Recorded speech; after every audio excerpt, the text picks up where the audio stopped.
সিনথিয়ার কান্না থেমে গেলেও অবনীর কান্না থামে না। সে অনবরত কাঁদতে থাকে। মানুষ তার আপনজনকে হারিয়ে কতটা আঘাত পেতে পারে সেটা অবনীকে দেখে আমি উপলব্ধি করছি। অবনীর মায়ের জন্য অবনীর কান্নাটা শোভা পায়। সে একজন খারাপ মানুষ ছিল, এটা জানার পরেও অবনী তার জন্য চোখের জল ফেলছে। আমারও তো এমন একদিন আসবে যেদিন বাবা মায়ের মৃত্যুতে কাঁদতে হবে। তারা বেঁচে থাকতে আমি তাদের থেকে দূরে দূরে থাকছি, যদিও তারাও আমাকে কাছে টানার চেষ্টা করেনি খুব একটা।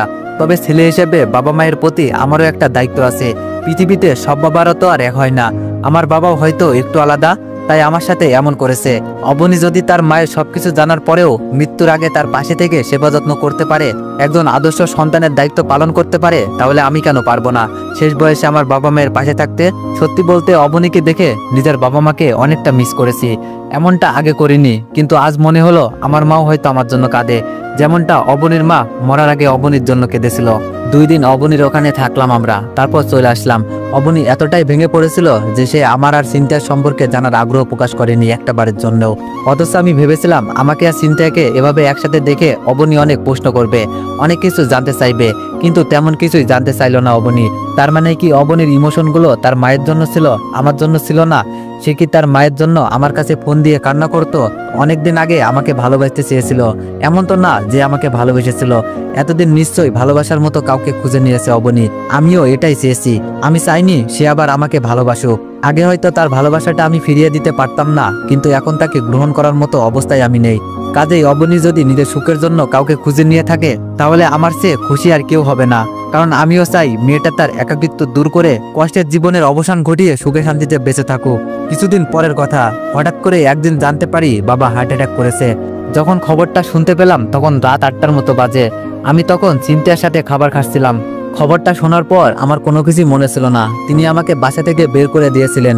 নিজের মেয়ের জামাই বাড়ির সবার সামনে আমাকে সন্তান বলে অস্বীকার করেছিলেন। কাউকে বলেননি তার একটা ছেলে আছে। এইসব কিছুই কেন জানি মনে করতে পারলাম না আমি। শুধু তখন একটা কথাই মনে হলো, হাসপাতালে যেই মানুষটা মৃত্যুর সাথে পাঞ্জা লড়ছে সেই মানুষটা আমার বাবা। মানুষটা আমাকে এই পৃথিবীর আলো দেখিয়েছেন। আমি খাবার টেবিল থেকে উঠে একটা দৌড় মারলাম। যেভাবেই হোক, যে করেই হোক আমাকে হাসপাতালে পৌঁছাতে হবে। সিনথিয়া আমার এমন অদ্ভুত ব্যবহারে অনেকটা সারপ্রাইজড হলো। আমার কাছে জানতে চাইলো কি হয়েছে। আমি তাকে কিছু বলার প্রয়োজন মনে করলাম না। 1 ঘন্টার মধ্যে কিভাবে কি করে আমি হাসপাতালে পৌঁছালাম জানি না, তবে পৌঁছালাম। হয়তো বাবা নামের ভালোবাসার শক্তিটাই আমাকে অলৌকিকভাবে পৌঁছে দিয়েছে। আমি হাসপাতালের ভিতরে গিয়ে দেখলাম আমার মা কাঁদছে, বোনটাও এসেছে। সবাইকে কাঁদতে দেখে আমারও চোখ দিয়ে 2 ফোঁটা জল গড়িয়ে পড়লো। একসময় আমি ভেবেছিলাম এরকম বাবার জন্য আমি কখনো নিজের চোখের জল ফেলবো না, কিন্তু ভাগ্যের কি নির্মম পরিহাস, আজকে না চাইতেও আমাকে আমার বাবার জন্য চোখের পানি ফেলতে হচ্ছে। আমার খুব ইচ্ছে করলো মায়ের কাছে দৌড়ে গিয়ে মায়ের আঁচলের নিচে মন ভরে কাঁদি। কতটা দিন মায়ের সাথে কথা বলিনি আমি কি তাহলে আমার মাকে ভুলে গিয়েছিলাম? মায়ের কান্নাটা আমার সহ্য হচ্ছিল না। আমি কখনোই আমার মাকে এভাবে কাঁদতে দেখিনি। যেই মানুষটা সবসময় হাসি খুশি থাকতো সেই মানুষটার চোখেই আজ জলে ভরা। এই হাসপাতালে এর আগেও আমি এসেছিলাম রাশেদের কাছে। আমি রাশেদকে খুঁজতে লাগলাম। অনেক খোঁজাখুঁজির পর রাশেদের সাথে দেখা হলো। রাশেদ আমার বাবা মাকে চিনত না। আমি বলার পরেই ও চিনতে পারলো। ও যখন বলল ছোট্ট একটা অপারেশন করতে হবে বাবার, তখন আমার ভিতরটা কেঁপে উঠলো, ভয় কাজ করতে লাগলো। আমার মনে হলো আমি আমার জীবনে প্রথমবারের মতো খুব কাছের কাউকে হারাতে যাচ্ছি, যে মানুষটা আমার বাবা। আমি মানসিকভাবে খুব দুর্বল হয়ে পড়লাম। বাবার রক্তের গ্রুপ আমার সাথে মিলছিল। অপারেশন থিয়েটারে যাওয়ার আগ পর্যন্ত আমার মা আর বোন জানতেন না যে তার বাবাকে আমি রক্ত দিচ্ছি। আল্লাহর রহমতে ভালোভাবে অপারেশনটা হয়ে গেল। যেটা নিয়ে ভয় করছিল সেরকম কিছুই হয়নি। বাবা সুস্থ আছেন জেনে ইচ্ছে হলো তার সাথে একবার দেখা করে যাই, কিন্তু আমি করলাম না। চুপ করে যেমন এসেছিলাম ঠিক তেমন করেই চলে যাচ্ছিলাম। হঠাৎ করেই পেছন থেকে আমার নাম ধরে কেউ ডেকে উঠলো। এই ডাকটা আমার বহুদিনের পরিচিত। এই নামে আমাকে শুধু একজন মানুষই ডাকতো, খোকা বলে শুধু মা আমাকে ডাকতো। আদর করে মা আমাকে এই নামে ডাকতো। শেষ কবে মা আমাকে এই নামে ডেকেছে আমার মনে নেই। পেছন দিকে তাকাতেই দেখি আমাকে ডাকছে। আমি আর নিজেকে আটকে রাখতে পারলাম না, দৌড়ে গিয়ে মাকে জড়িয়ে ধরলাম। মায়ের ডাক উপেক্ষা করার ক্ষমতা পৃথিবীতে কোনো সন্তানের নেই। কেউ মায়ের ডাক উপেক্ষা করে থাকতে পারে না, আমিও পারিনি। মা যখন আমার গালে হাত রেখে বললেন, আমাকে ছেড়ে থাকতে বুঝি কষ্ট হয় না? একবারও মনে হয় না তোর মাকে? আমরা না হয় ভুল করেছিলাম, কিন্তু তুই তো সবকিছু জানার পরেও আমাদের ছেড়ে থাকছিস। তোর বাবা কেমন মানুষ সেটা তো তুই জানিসই। তোর সাথে কিংবা তোর বোনের সাথে কখনো খুব ভালোবাসা নিয়ে কথা বলেনি। উনি মানুষটাই এমন, নিজের ভালোবাসাটা ঠিকমতো প্রকাশ করতে পারে না। আমি মানুষটার সাথে অনেক বছর ধরে সংসার করছি, আমি জানি মানুষটা কেমন। তোকে যেদিন ফোন করে বাসায় আসতে বললো, সেদিন তুই তোর বাবাকে যেই কথাগুলো বলেছিস সেই কথাগুলো উনি নিতে পারেননি। অনেক কষ্ট পেয়েছিলেন। অনেক চেষ্টা করেও তোর সেই কথাগুলো ভুলতে পারিনি। সবসময় নিজেকেই দোষ দিয়েছেন, ভেবেছে এমনটা তার প্রাপ্য ছিল, কারণ সে তোর সাথে অনেক খারাপ ব্যবহার করেছিল। কিন্তু বিশ্বাস কর, ওটা ছাড়া তোর বাবার কোনো উপায় ছিল না। তোর সাথে কথা বলার পর থেকেই তোর বাবার শরীরটা খারাপ হতে থাকে। সেই খারাপটাকে কেন্দ্র করেই আজ তাকে হাসপাতালের বেডে শুয়ে থাকতে হচ্ছে। তবে এটার জন্য কখনো নিজেকে দায়ী করবি না, ভাগ্যে ছিল তাই এমন হয়েছে।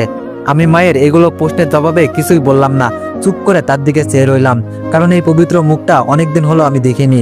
আজ চোখ সরাতে ইচ্ছে করছে না। আমি বাবার পাশে যেতেই বাবা আমাকে কাছে টেনে নিলেন। বাবা আমার কাছে যদি ক্ষমতা চাইতে পারতো তাহলে হয়তো সেটাই করতো। মানুষটা অনেক কঠিন ছিল, অন্তত আমার ক্ষেত্রে। আজ সেই মানুষটাই পানির মতো হয়ে গেছে। আমি আমার বোনের সাথে কথা বললাম না। বাবা মাকে বলে যখন চলে আসবো ঠিক তখনই বাবা বললেন, কোথাও যেতে হবে না তোকে, তুই আমাদের সাথেই থাকবি। এত এত সম্পত্তির টাকা পয়সা এগুলো কার জন্য?